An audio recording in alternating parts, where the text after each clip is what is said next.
wondered if drinking cold water is actually good for you? Hello, my successful and healthy earthlings. Mihaela Ragush here, naturopath and founder of the Natural Health Podcast. In this episode today, you will learn the effects of cold water that it has on your body. And at the end of this episode, I'm going to give you an opportunity to join a health and successful oriented community by clicking below and joining the Natural Health newsletter.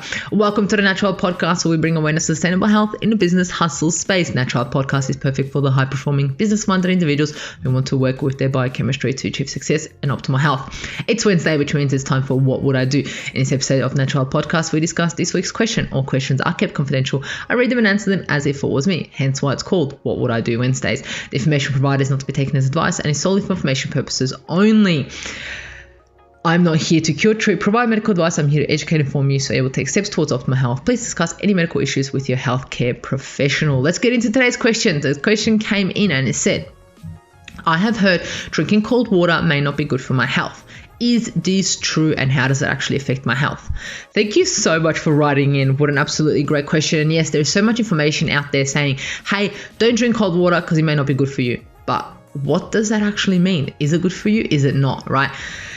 Let's look at cold water. You'll find the interesting thing that you will actually find is you will find articles and people writing how cold water is good for you. And this part mainly will come from the fat loss side community about utilizing it around certain times around food to help you lose weight. And the other ones will come saying that cold water is not good for you, and this will come from mainly traditional medicines and alternative medicines saying that cold water is not good for you, including digestion. So one's saying take it, the other one's saying don't. Oh my gosh, so much confusion, right? I guess essentially it all depends on what your goal is.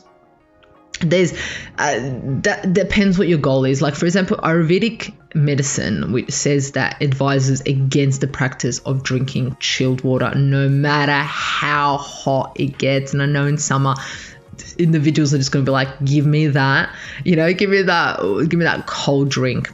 But Ayurvedic medicine and also traditional Chinese medicine is totally against it, right? It affects digestion by restricting digestion. They claim that chilled water and even cold beverages contracts your blood vessels, thereby restricting digestion.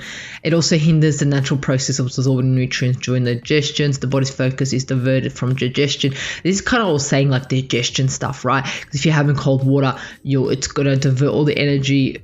It's not going to digest it, which means you're not going to get the minerals and vitamins that you need. In addition to that, also your blood vessels are going to get constricted, which is going to go into a stress mode, into things like that, which means you're not resting or digesting, you're fight or flying in those eyes, right?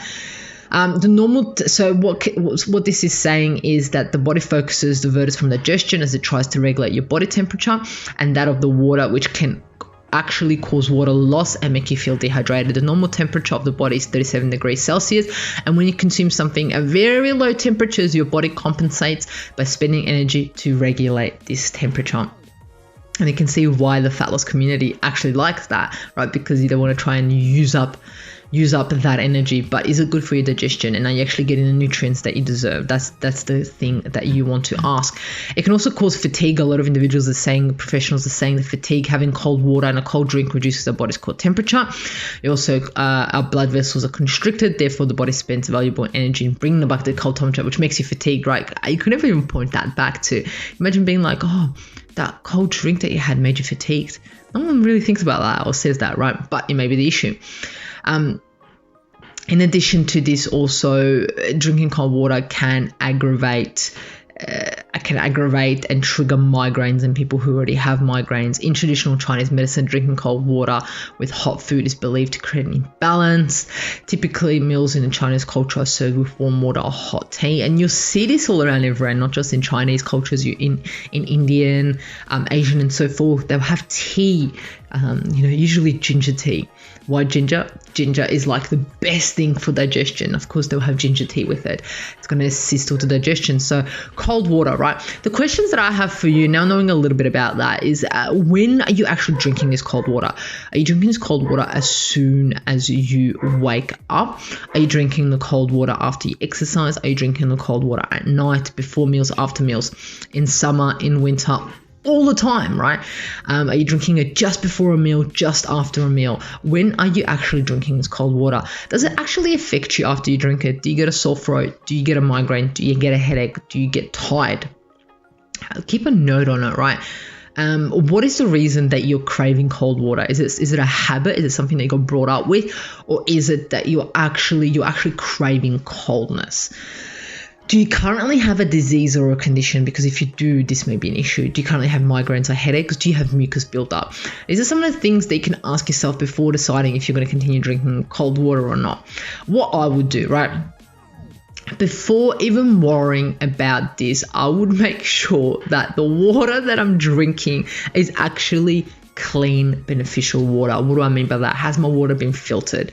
In the sense of filtered from all the pharmaceuticals, all the antibiotics, all that poo-poo stuff that I don't want in my water. So it's kind of like, even before considering do I drink cold or hot water, I need to actually make sure that the water I'm drinking is actually beneficial for me. That's the first thing that I would do, is I'll actually make sure that water is actually beneficial for me. Like, what am I getting benefits from this water? Then I would consider that am I drinking usually soft drinks, and now I've converted to water? And if it's cold, well, that's okay, as long as it's water. In a sense, it's kind of like step by step. So water is better than soft drink, right? So now that I'm drinking more water, I'm drinking more clean water, and now I have to decide if it's cold or hot. I would make sure that I don't drink cold water around my meals, before meals or after meals, half an hour before, about an hour or so after meals, that there's no cold water there, because it's definitely going to impact digestion. Make sure that 100%. And if I'm going to drink, which I don't really prefer, but if I am going to drink, it'll be room temperature, or it will be warm-ish water. I know to some people it's like, what? You're drinking like lukewarm water? That's not right. But hey, when you get used to it, when you grow up in a Eastern European household where there was no such thing as cold water, you talk to my grandma about cold water. No, you don't drink cold water. My mum, don't drink cold water. So me drinking that lukewarm water and having friends and other people look at me like, what are you doing? It's like, well, there was a reason why I did that, right? And you kind of get used to it. You add a little bit of lemon, a little bit of honey, orange juice, and things like that into a fresh squeezed orange. I meant by that. So there you go.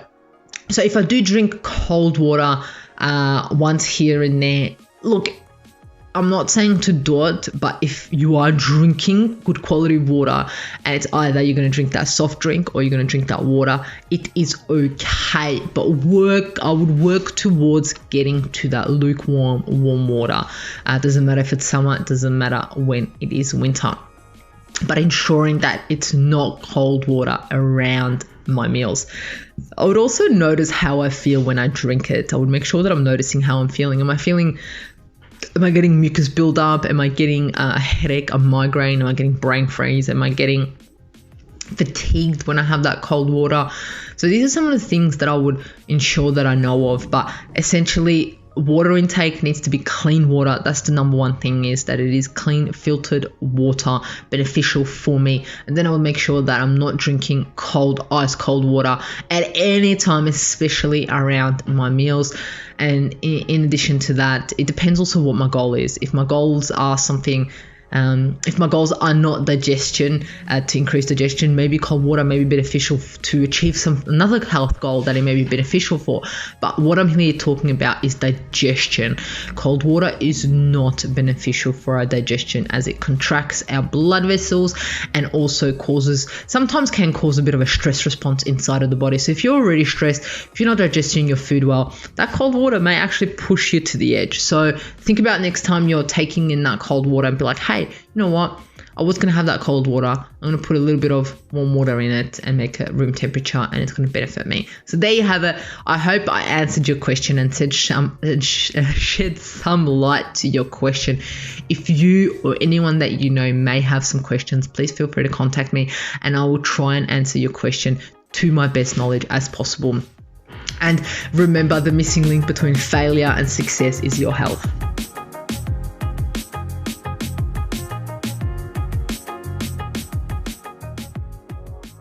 taking. Consult your own medical professionals for any medical issues that you may be having. This entire disclaimer also applies to any guests or contributors to the Natural Health Podcast. It is advised that you consult your doctor or healthcare professional in relation to any health concerns you may be having. Mahela Raguse does not take responsibility for any health consequences which occur from a person listening, viewing, or reading this content. Under no circumstances shall the Natural Health Podcast, Mahela Raguse, any guests or contributors to the Natural Health Podcast, or any employees, associates, or affiliates of Mahela Raguse be responsible for damages arising from the information provided on the Natural Health Podcast. By listening to this podcast, you agree not to use this podcast as medical advice to treat any medical conditions in either yourself or others. Please note, if you're taking prescription, do not stop your medication or start a new protocol, including but not limited to supplements, diet, lifestyle changes without consulting your doctor or healthcare professional. If you or any person has a medical concern, you should consult with your healthcare provider or seek other professional medical advice. Never disregard professional medical advice or delay in seeking it because of something that you have read or heard on the Natural Health Podcast or in any linked materials. If you think you may have a medical emergency, call your doctor or emergency services immediately. Neither Mahela Raguse nor the publisher of this content takes responsibility for the possible health consequences of any person or persons reading or listening or following the information in the educational content.